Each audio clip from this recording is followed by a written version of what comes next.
할렐루야. 이 시간 지극히 높으신 하나님이라는 제목으로 말씀을 전하겠습니다. 창세기 14장에서는 이제 신할 지역의 네 왕과 소알 지역 5왕의 전쟁에 대해서 우리에게 전합니다.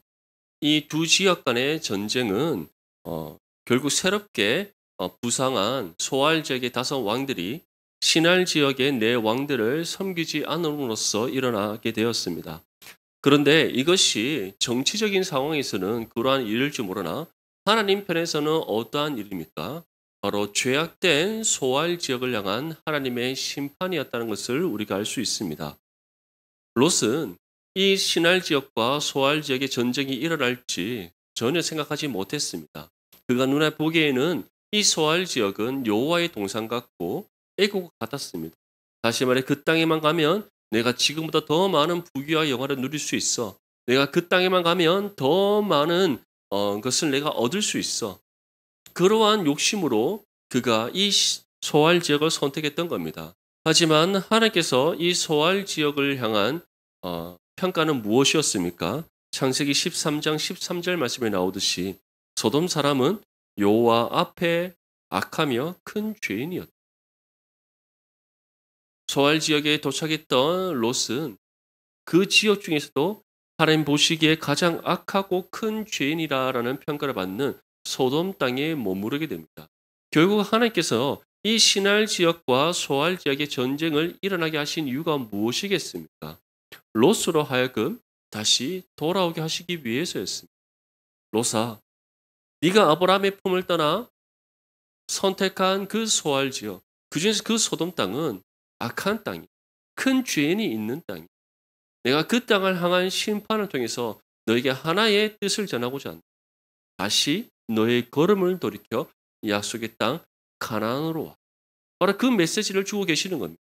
하나님께서 결국 롯을 향해서 이 말씀을 주시는 이유, 이 상황을 통해서 하나님의 마음을 전하신 이유가 무엇이겠습니까? 아브라함의 장막 안에서 하나님 약속에 거하는 롯이 되기를 원하시기 때문입니다.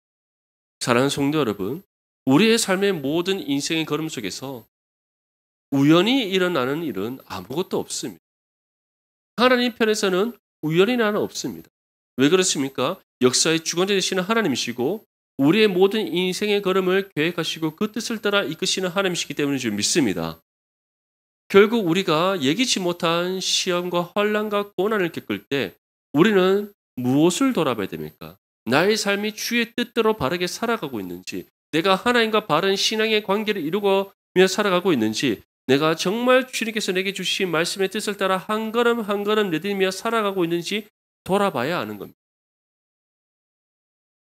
롯은 이러한 전쟁의 상황 속에서 이시 어려움을 겪게 됩니다. 어떠한 어려움이었습니까? 이 소알 지역의 5왕들이 신할 지역의 4왕들에게 이제 패배하게 됩니다. 그것으로 인하여서 특히 소돔과 고모라의 2왕은 이제 전쟁에서 패하여 도망가는 가운데 역청구덩이에 빠지는 수치까지 겪습니다. 더 나아가서 이제 이 신할 지역의 4왕들이 소돔과 고모라를 비롯한 이 소알 지역을 쳐들어가서 그 땅의 모든 것을 다 빼앗아 가버립니다. 그래서 결국 롯도 사로잡히고 그의 가족과 모든 소유가 어떻게 되었더라? 빼앗기게 되었더라라고 성경은 우리에게 말씀하고 있습니다. 이러한 일들, 롯에게 갑작스럽게 닥친 시험과 환난과 고난들 결코 우연이 아닙니다. 롯이 잘못된 선택을 한 것에 대해서 하나님께서 그 실수와 잘못을 깨닫게 하시고 그리고 그의 걸음을 돌이켜 아브라함의 장막 안에서 하나님의 약속 가운데 거하도록 하시기 위한 하나님의 은혜의 손길이었던 겁니다. 하나님께서는 이제 롯을 다시 돌아오도록 하기 위해 한 사람을 사용하십니다. 그가 누구입니까? 바로 아브라함입니다. 이 전쟁 가운데 이제 소알 지역이 패배하게 되고 또 이 신할 지역 왕들이 소알 지역을 점령하기 위해 쳐들어왔을 때 그곳을 피한 한 사람이 아브라함을 찾아가게 됩니다. 아브라함을 찾아가서 이제 지금 있는 이 일들에 대해서 알립니다. 그리고 당신 조카 롯이 지금 신할 지역 왕들에게 사로잡혔고 또 그의 모든 가족과 소유가 다 빼앗겨서 지금 그 신할 지역으로 끌려가고 있습니다라는 소식을 전했던 겁니다. 그래서 아브라함이 이제 어떻게 합니까? 준비된 사람, 준비된 사람 318명을 이끌고 이제 조카 롯과 그의 모든 가족과 식소들과 또 소유를 다 찾아오기 위하여 떠납니다. 지금 아브라함이 있는 곳이 어디입니까? 아모리 족속 마므레의 상수리 숲을 근처라고 되어 있는데 이 땅이 정확하게 어디 있냐면 가나안 땅 제일 남쪽인 브엘세바 동편에 있는 땅입니다. 다시 말해 지금 아브라함은 바로 애굽의 경계와 가나안과 애굽의 경계에 있는 브엘세바 가나안 땅 가장 밑쪽에 있습니다. 그리고 이미 롯은 시날 지역 왕들에게 이끌려서 저기 메소포타미아 문명 그 중에서도 바로 티그리스강 밑쪽에 있는 유프라데스 강 유역 쪽으로 지금 끌려가고 있습니다. 그래서 아브라함이 사람을 이끌고 이제 쫓아가는데 단까지 쫓아가고 거기서 더 가서 다메섹 왼편 호바까지 쫓아가게 됩니다. 이 단은 어디냐 하면 가나안 땅이 가장 북쪽 경계입니다. 그래서 가나안 땅을 우리가 경계로 삼는 가나안 땅의 경계를 우리가 말한다면 북쪽은 단, 남쪽은 브엘세바, 서쪽은 지중해 해안, 그리고 동쪽은 갈릴리 호수에서부터 내려오는 요단 강편을 우리가 경계로 삼습니다. 그래서 지금 아브라함은 가나안 땅 가장 밑쪽에서 가장 북쪽인 단까지 쫓아갔는데 거기 갔더니 이시에 어떠한 소식을 듣습니까? 시날 지역 왕들이 지금 다메섹 왼편 호바에까지 이르렀다라고 그 소식을 접하게 되는 겁니다. 그래서 다시 방향을 틀어서 다메섹 왼편 호바까지 이릅니다. 그곳에 가서 어떻게 합니까? 빼앗겼던 재물과 자기의 조카 롯과 그의 재물과 부녀와 친척을 다 찾아. 다시 말해 시날 지역 이 네 왕들의 연합군과 아브라함이 직접 훈련하여 기른 318명의 군사들이 이제 싸우게 되는 겁니다. 근데 그 싸움에서 누가 이겼다는 겁니다. 아브라함이 이겼다. 한번 생각해 보십시오. 아무리 지금이 족장 시대라 할지라도 318명이라는 사람이 이 연합군과의 규모를 대비해 봤을 때 많은 인원입니까? 그렇지 않습니다. 결코 많은 인원이 아닙니다. 그럼에도 불구하고 아브라함이 이 시날 지역 내 왕의 연합군과 싸워서 이길 수 있었던 이유가 무엇이겠습니까? 하나님이 누구와 함께 하시기에? 아브라함과 함께 하시기에. 아브라함을 비롯한 이 318명의 군사 가운데 하나님께서 함께 하시고 하나님께서 친히 이 전쟁의 주관자가 되시기 때문에 시날 지역 왕들이 결코 아브라함을 이길 수 없었던 겁니다. 사랑하는 성도 여러분, 우리가 이 땅 가운데 신앙의 삶을 살아갑니다. 그런데 우리가 다수입니까? 세상이 다수입니다. 세상이 다수입니다. 누가 더 우위를 점하고 있습니까? 우리가 우위를 점하고 있습니까? 세상이 우위를 점하고 있습니까? 세상이 우위를 점하고 있습니다. 한번 생각해 보십시오. 세상 사람들은 하나님을 믿지 않는 사람들, 예수를 믿지 않는 사람들, 그러한 세상 사람들이 세상 속에 살아가면서 실수와 잘못을 하거나 다른 사람들에게 어떤 비인격적인 행동을 합니다. 그러면 어떻게 말합니까? 저 사람은 왜 저럴까 하고 넘어갑니다. 또는 그 사람의 상황을 또 이해해주고 공감해주면서 그럴 수 있지. 이런 상황에서는 이렇게 행동하고 말할 수 있지라고 합니다. 이제 우리 그리스도인들에게 한번 적용해 봅시다. 똑같은 상황에서 우리가 다른 사람들에게 어떠한 비인격적인 말과 또 행동으로 우리가 상처받고 또 피해를 입고 이래 인해서 우리가 말 한마디를 했다라고 한번 생각해 보십시오. 그러면 세상 사람들은 어떻게 말합니까? 아이고 그래 저럴 수 있지. 저렇게 이런 상황에서는 누구나 저렇게 말할 수 있지라고 생각합니까? 아니면 예수 믿는다 말하면서 저렇게 말한다라고 평가합니까? 후자지 않습니까? 우리가 피해를 입은 상황에서 그게 적절하게 행동했음에도 불구하고 그리스도인들은 언제나 세상으로부터 어떻게 받는다? 손가락질 받는다. 그 이유에 대해서 예수님께서 무엇을 말씀하셨습니까? 세상이 너희를 미워하기 때문에. 너희가 이전에 죄 아래 갇혀 있고 죄인된 존재였을 때는 세상에 속한 존재이기 때문에 너희가 어떤 말과 행동을 하든 너희가 어떤 삶의 모양을 살아가든 상관없었는데 이제는 너희가 구원받은 하나님의 자녀가 되어서 세상과 구별됨을 나타내는 존재가 되었다는 이유 하나만으로 예수님 안에 거하게 되었다는 사실 하나만으로 세상이 너희를 이유 없이 미워한다. 그럼에도 불구하고 우리가 세상 가운데 승리할 수 있는 이유가 있습니다. 그 이유가 무엇입니까? 오늘 아브라함을 통해서 우리가 알 수 있듯이 세상의 주권자 되시고 세상의 주인 되시고 만왕의 왕 되신 하나님께서 우리의 하나님이시기 때문인 줄 믿을 수 있기를 간절히 소망합니다. 그렇게 우리는 세상 속에서 신앙의 삶을 살아가면서 두려워할 이유가 없습니다. 세상을 그래서 우리가 주눅들 이유도 없습니다. 오히려 우리와 함께 하시는 성령을 의지하여 믿음의 담대함으로 나아가 날마다 승리하는 삶이 되시기를 간절히 소망합니다. 우리 본문 17절과 18절 말씀 함께 읽겠습니다. 시작.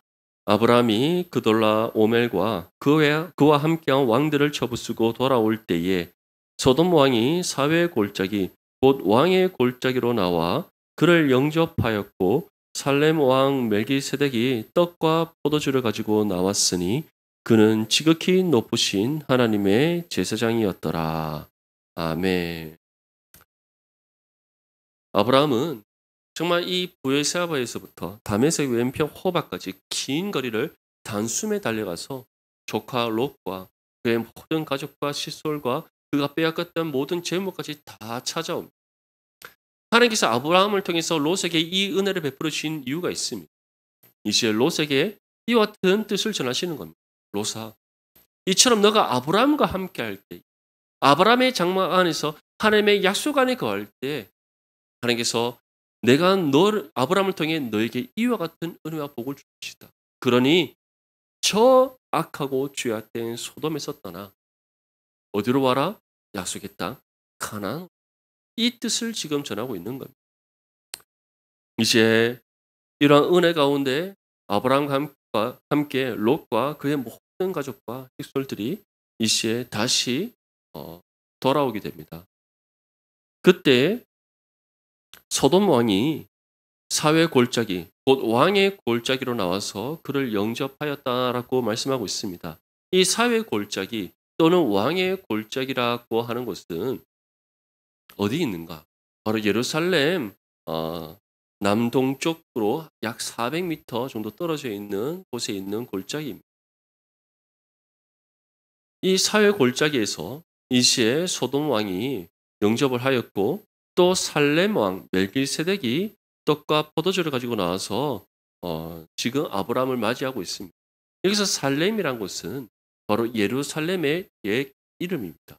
살렘 왕 멜기세덱이라는 것은 바로 이 예루살렘이라는 도시를 다스리고 있는 왕인 멜기세덱이라는 뜻인데 이 살렘이란 뜻은 바로 평강이란 뜻이고 멜기세덱의 이름은 하나님의 의라는 뜻을 가지고 있습니다. 그래서 살렘 왕 멜기세덱이라는 이름의 뜻은 의와 평강의 왕이라는 그런 뜻입니다. 결국 이 살렘 왕 멜기세덱이 떡과 포도주를 가지고 지금 아브라함을 맞이했다는 것은 무엇을 의미하는 겁니까? 의와 평강의 왕이신 하나님께서 이 멜기세덱을 통해 승리를 이루고 조카 롯을 데리고 지금 돌아오고 있는 이 아브라함을 맞이하고 계심을 뜻하는 겁니다. 이 멜기세덱은 히브리서 말씀을 보면 누구의 예표되는 사람으로 등장합니까? 예수님을 예표하는 사람으로 등장합니다. 그리고 이 멜기세덱에 대해서 지금 창세기 말씀 또 다음과 같이 우리에게 전합니다. 그는 지극히 높으신 하나님의 제사장이었다. 멜기세덱이 언제 어떻게 하나님부터 제사장으로서 임명받았는지, 언제 어떻게 하나님께서 이 멜기세덱을 제사장으로 세웠는지 전혀 나오지 않습니다. 멜기세덱은 창세기 어떠한 말씀에도 나오지 않고 지금 이 순간 아브라함이 조카 롯을 데리고 지금 돌아오는 이 순간 그 아브라함을 맞이할 때에 딱 한 번 등장합니다. 근데 이 멜기세덱에 대해서 멜기세덱은 의와 평강의 왕이요 지극히 높으신 하나님의 제사장이라는 이 딱 두 가지의 표현밖에 없습니다. 그런데 왜 이 살렘 왕 멜기세덱이 예수님을 예표하는 사람입니다. 지금 멜기세덱은 아론의 계보를 따르는 제사장이 아닙니다. 하나님께서는 이제 모세를 통해 율법을 주시고 그 율법의 말씀을 가르침을 따라서 그의 형 아론을 첫 번째 제사장으로 삼습니다. 그래서 아론의 계보를 잇는 그 모든 레위인들이 이제 제사장이 되게 하겠다라고 약속하셨습니다. 하지만 멜기세덱은 그러한 아론의 계보를 따르지 않습니다. 다시 말해 사람의 계보를 따르지 않습니다. 언제 어떻게 하나님께서 그를 제사장으로 삼으신지 모르지만 하나님께서 친히 직접 그를 제사장으로 삼아. 예수님께서 이 땅 가운데 오실 때도 어떻게 오셨습니까? 사람의 방법으로 이 땅 가운데 오신 것이 아니라 하나님의 방법인 성령으로 잉태되셔서 이 땅 가운데 오신 예수님이십니다. 그래서 예수님께서 갖고 계신 제사장인 직분 또한 친히 하나님으로서 가지신 제사장 직분이기에 그러한 예수님의 제사장의 직분을 가리켜서 멜기세덱의 계보를 따르는 제사장이다라고 표현한 겁니다. 하나님께서 직접 임명하셨고 사람의 계보가 아닌 하나님에 의해서 임명되고 하나님에 의해서 세워진 제사장. 바로 그것이 예수님의 제사장 직분이요. 또한 예수님을 예표하는 멜기세덱이 가진 제사장의 직분이었던 겁니다. 이러한 멜기세덱에 대해서 히브리서는 다음과 같이 전합니다. 히브리서 7장 1절에서 3절 말씀에 이 멜기세덱은 살렘 왕이요 지극히 높으신 하나님의 제사장이라 여러 왕을 쳐서 죽이고 돌아오는 아브라함을 만나 복을 빈 자라 아브라함이 모든 것의 10분의 1을 그에게 나누어 주니라. 그 이름을 해석하면 먼저는 의의 왕이요 그 다음은 살렘 왕이니 곧 평강의 왕이요 아버지도 없고 어머니도 없고 족보도 없고 시작한 날도 없고 생명의 끝도 없어 하나님의 아들과 닮아서 항상 제사장으로 있다. 실제적으로 멜기세덱에게 아버지와 어머니가 없겠습니까? 그에게 다른 어떤 혈통의 관계가 없겠습니까? 그렇지 않습니다. 성경이 갑작스럽게 이 멜기세덱을 우리에게 전하면서 그가 지극히 높으신 하나님의 제사장이다라고 표현을 하고 있더라는 거예요. 이러한 멜기세덱의 등장이 결국 누구를 예표하는 것이다? 아버지와 어머니와 그 어떠한 족보가 없는, 다시 말해 참 하나님이시며 참 사람의 모습으로 이 땅에 오신 예수 그리스도를 예표하는 것이다 라고 우리에게 전하고 있는 겁니다. 그런데 지금 이러한 멜기세덱에 대한 내용들 또는 멜기세덱이 가지고 있는 이 의미가 너무나 중요합니다. 그 이유가 무엇입니까? 바로 이 멜기세덱이 아브라함을 맞이한 것이 결국 하나님께서 이 아브라함을 맞이한 것을 의미하기 때문입니다. 하나님께서는 이 멜기세덱을 통해서 아브라함을 맞이해 주시고 멜기세덱을 통해서 아브라함이 이룬 승리가 하나님께서 이루신 승리라는 사실을 우리에게 보여주고 있는 겁니다. 사랑하는 성도 여러분, 이처럼 우리가 이 땅에 살아갈 때 하나님 우리 홀로 이 땅에 내버려 두지 않습니다. 우리와 항상 함께 하시는 하나님이시요 우리를 두 팔별로 맞이해 주시는 하나님이시며 우리를 그 품에 안으시고 우리와 함께 동행하시는 하나님이심을 믿으시기를 간절히 소망합니다. 이어서 우리 19절과 20절 말씀 함께 읽겠습니다. 시작. 그가 아브라함에게 축복하여 이르되 천지의 주제이시오 지극히 높으신 하나님이여 아브라함에게 복을 주옵소서. 너희 대적을 내 손에 뿌지신 지극히 높으신 하나님을 찬송할지로다 하매 아브라함이 그 얻은 것에서 10분의 1을 멜기세덱에게 주었더라. 아멘. 이처럼 지극히 높으신 하나님의 제사장인 이 멜기세덱이 아브라함을 축복합니다. 아브라함을 축복하면서 무엇이라고 말합니까? 하나님이여 아브라함에게 복을 주옵소서. 이 멜기세덱이 전하는 이 축복의 말씀이 누가 아브라함에게 주신 복의 말씀과 같습니까? 하나님께 주신 복의 말씀 같습니다. 하나님이 아브라함에게 무엇이라고 말씀하셨습니까? 네가 복이 될지라. 네가 복이 될지라. 복의 근원이 되게 하겠다. 그 복의 근원은 너가 하나님을 믿음으로 구원받았듯이 그 믿음의 계보가 아브라함을 통해 이어지게 할 것이다. 그래서 너로 인하여 하나님의 큰 민족을 이루게 할 것이고 너로 인하여서 하나님의 나라가 이 땅 가운데 이루어지게 할 것이다. 하나님께서 아브라함에게 주신 약속의 말씀입니다. 아브라함을 통해 이루시겠다는 큰 민족이 혈통으로 인한 민족입니까? 아니면 믿음의 계보로 인한 민족입니까? 믿음의 계보로 인한 민족입니다. 아브라함이 하나님을 믿음에 구원받았고 이삭도 하나님을 믿음에 구원받았고 야곱도 하나님을 믿음에 구원받았습니다. 그러한 믿음의 계보가 아브라함으로부터 시작된 믿음의 계보가 이제 예수 그리스도를 통해 이 땅 가운데 성취되어져서 온 세계와 열방을 향해 그 믿음의 계보가 이어지게 하겠다라는 하나님의 약속의 말씀이었습니다. 그래서 네가 복이 될지라고 말씀하셨습니다. 그런데 이 말씀을 다시금 누구를 통해 지극히 높으신 하나님의 제사장인 멜기세덱을 통해서 지금 주고 있는 겁니다. 그리고 이 말씀이 어떻게 된다? 반드시 성취된다라는 그 뜻이 함께 지금 이 축복의 말씀을 통해 주어지고 있는 겁니다. 그래서 아브라함이 어떻게 화답합니까? 먼저는 지극히 높으신 하나님을 찬송할지어다라고 하면서 하나님의 그 복의 말씀에 대해서 그가 믿음으로 화답합니다. 그러고 난 후에 무엇을 멜기세덱이 줍니까? 아브라함이 그 얻은 것에서 10분의 1, 11조를 멜기세덱에게 주었다. 이것은 멜기세덱이라는 그 사람에게 준 것이 아니라 누구에게 준 것입니까? 지극히 높으신 하나님께 그의 제사장된 멜기세덱을 통해 드렸던 것. 사랑하는 성도 여러분, 이처럼 아브라함이 지금 하나님을 찬송하고 이 10분의 1을 드린 것은 단순히 멜기세덱이 아브라함을 축복했기 때문이 아닙니다. 지금 멜기세덱을 통해 주신 여호와여 하나님이여 아브라함에게 복을 주옵소서라는 이 말씀은 다시금 하나님께서 아브라함에게 주시는 약속의 확증의 말씀이기 때문입니다. 무엇에 대한 약속의 확증입니까? 내가 너에게 약속한 것, 너가 복이 될지라 너를 통해 큰 민족을 이루게 하겠다 한 것, 그에 대한 말씀이 반드시 이루어질 것이다. 내가 반드시 이룰 것이다. 그에 대한 약속의 확증으로서 지극히 높으신 하나님의 제사장인 멜기세덱의 입을 통해 이 말씀을 전하셨습니다. 그리고 그 약속의 확증에 대한 말씀을 받은 아브라함이 주님 반드시 이루어질 줄 믿습니다라는 그 믿음의 고백으로 하나님을 찬송하며 11조를 멜기세덱을 통해 하나님께 드렸던 겁니다. 사랑하는 성도 여러분, 우리 또한 이 땅 가운데 살아갈 때 하나님께서 우리에게 주신 약속의 말씀이 있을 것입니다. 우리가 말씀을 읽는 가운데 또한 말씀 붙잡고 기도하는 가운데 우리 내 자신의 삶을 향한 하나님의 약속의 말씀, 우리 가정을 향한 하나님의 약속의 말씀, 우리의 자녀들을 향한 하나님의 약속의 말씀, 그 약속의 말씀이 있을 것입니다. 분명히 기억하십시오. 하나님께서는 우리에게 약속하신 바를 반드시 이루시는 분이십니다.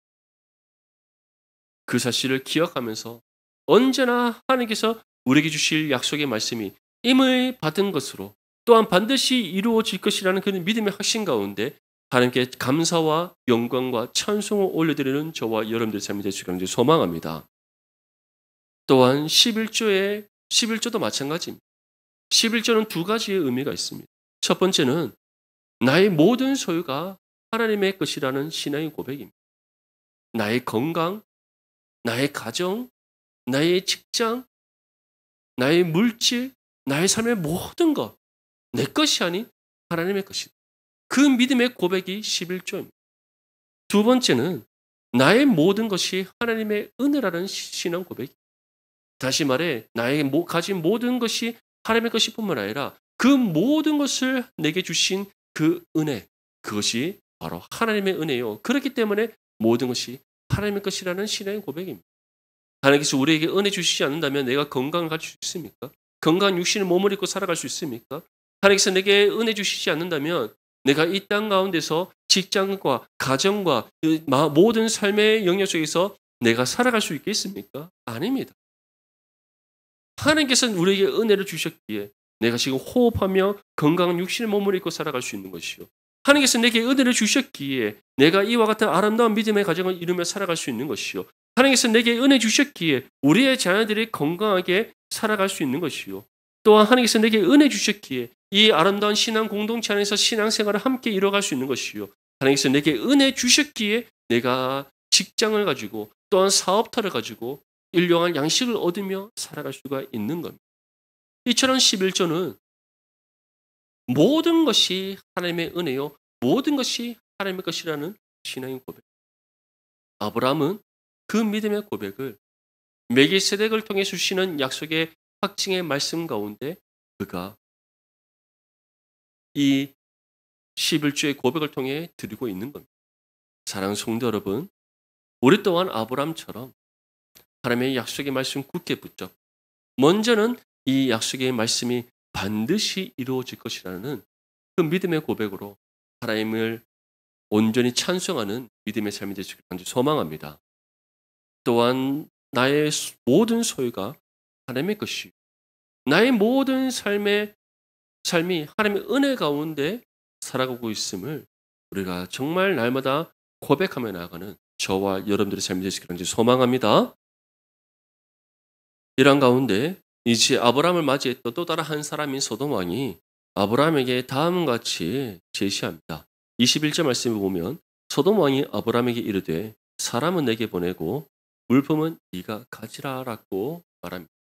다시 말해 아브라함에게 적절한 보상을 하는 겁니다. 당신이 지금 붙잡혔던 모든 사람들을 지금 데리고 왔고 모든 소유도 다 찾아왔으니 사람은 내게 보내고 다른 모든 재물은 당신이 이룬 일에 대한 보상으로서 가져라라고 지금 제안을 했던 겁니다. 그런데 아브라함이 어떻게 말합니까? 본문 22절에서 24절 말씀에 보면 아브라함이 소돔 왕에게 이르되 천지의 주제이시오 지극히 높으신 하나님 여호와께 내가 손을 들어 맹세하노니 내 말이 내가 아브라함으로 치부하게 하였다 할까요? 내게 속한 것은 실 한 오락이나 들매끈 한 가닥도 내가 가지지 아니하리라. 오직 젊은이들이 먹은 것과 나와 동행한 아넬과 에스골과 마물의 분깃을 제할지니 그들이 그 분깃을 가질 것이다. 아브라함은 소돔 왕의 제안을 받아들이지 않습니다. 받아들이지 않는 이유가 무엇입니까? 네 말이 내가 아브라함으로 치부하게 하였다 할까 하여. 이것은 다시 말해서 여기서 아브라함으로 치부하게 하였다라는 것은 내가 이처럼 아브라함을 사용하여서 내가 너희들을 데리고 왔어. 아브라함의 이름을 불려서 자신의 영광으로 삼을까 하여 내가 결코 그렇게 하지 않는다는 거예요. 다시 말해 아브라함은 소돔 왕이 어떠한 사람인지 그가 어떠한 하나님 앞에 죄와 악을 행하는 사람인지 그거는 관심이 없습니다. 그 사실조차도 알지 못할 수 있습니다. 하지만 소돔 왕과 상관없이 아브라함은 무엇을 행하지 않는 겁니까? 하나님의 영광을 가리는 일을 행하지 않는 겁니다. 그래서 어떠한 것도 나는 가지지 않겠다. 나와 함께 했던 젊은이들, 다시 말해 이 318명의 군사들이 행했던 일에 대한 적절한 보상만 필요할 뿐이다라고 아브라함이 말하고 있습니다. 이처럼 아브라함은 지극히 높으신 하나님의 영광을 위하여서 세상과 타협하지 않습니다. 지극히 높으신 하나님의 영광을 위하여서 자신의 욕심을 부리지 않습니다. 오히려 지극히 높으신 하나님의 영광을 위하여서 모든 것을 다 내려놓는 겸손의 모습을 우리에게 보여주고 있습니다. 사랑하는 성도 여러분, 오늘 이 아브라함의 삶의 모습을 우리가 본받아 우리 또한 먼저는 하나님의 은혜에 감사함으로 영광을 올려드립니다. 하나님의 은혜에 합당하게 반응하여 하나님께 마땅히 드려야 될 것을 온전히 드리는 믿음의 삶을 살아갈 수 있기를 간절히 소망합니다. 또한 하나님의 지극히 높으신 하나님의 영광을 위하여 믿음의 겸손함으로 주의 뜻을 따라 살아가는 저와 여러분들의 삶이 될 수 있기를 간절히 소망합니다. 그러한 믿음의 삶이 될 때에 하나님께서 우리에게 필요한 모든 은혜를 한량없이 베풀어 주실 줄 믿습니다. 우리의 모든 삶의 걸음을 믿음의 선한 길로 인도하실 줄 믿습니다. 날마다 믿음으로 승리하는 삶이 되게 하실 줄 믿습니다. 우리 삶을 통해 하나님의 영광의 빛이 세상 가운데 비추셔서 하나님의 뜻이 이 땅 가운데 이루어지는 또한 하나님의 그 구원에 합당한 은혜의 역사가 이루어지는 그 은혜가 임할 줄 믿습니다. 이 은혜를 간절히 소망하는 마음으로 하나님의 은혜에 감사함으로 영광 올려드리고 또한 주의 영광을 위하여 믿음의 겸손함으로 살아가는 저와 여러분들의 삶이 될 수 있기를 주님의 이름으로 축복합니다.